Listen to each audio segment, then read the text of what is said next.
वैजापूर तालुक्यातील चिंचडगाव शिवारात सकाळी 6:30 वाजण्याच्या सुमारास कीर्तनकार महिलेच्या डोक्यात दगड घालून हत्या करण्यात आल्याची घटना उघडकीस आली आहे।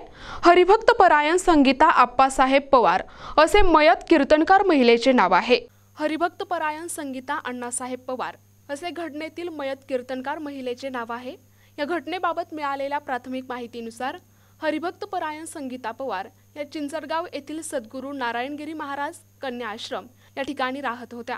शनिवारी सकाळी आश्रमातील मंदिरातील पुजारी शिवाजी चौधरी हे नेहमीप्रमाणे मंदिरात पूजेसाठी आले। त्यांनी प्रथम संगीता पवार यांना आवाज दिला, मात्र त्यांनी प्रतिसाद न दिल्यामुळे मंदिराजवळील असलेल्या शेडमध्ये जाऊन बघितले असता त्या रक्ताच्या थारोळात पडलेल्या दिसून आल्या।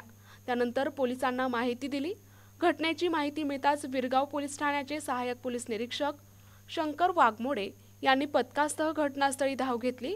श्वान पथक आणि फॉरेन्सिक टीमला पाचारण करण्यात आली असून उपविभागीय पोलीस अधिकारी भागवत फुंदे यांनी देखील घटनास्थळी धाव घेतली। या प्रकरणाचा अधिक तपास पोलीस करत आहेत। काय नेमकं घटना घडली? गंगापूर वैजापूर रोडवर एक चिंचडगाव म्हणून गाव आहे। तिथं रस्त्याच्या कडेला एक छोटंसं मोठा देवीचं मंदिर आहे आणि त्याच्या बाजूला एक पत्र्याचं शेड आहे। तिथं एक संगीता पाई पवार महाराज या थांबतात आणि पूजा अर्चा वगैरे करतात। ते प्रवचन वगैरे पण करतात। तर रात्री ते एकट्याच होत्या। कोणीतरी त्यांच्या पडवीमध्ये झोपलेले असताना कोणीतरी त्यांच्या डोक्यामध्ये दगड घालून त्यांच्या हत्या केल्याचं दिसत आहे। तर प्रथमदर्शनी असं वाटत आहे। तरी PM साठी आम्ही पाठवलेलं आहे। तसंच फिंगरप्रिंट टीम येऊन गेलेली आहे।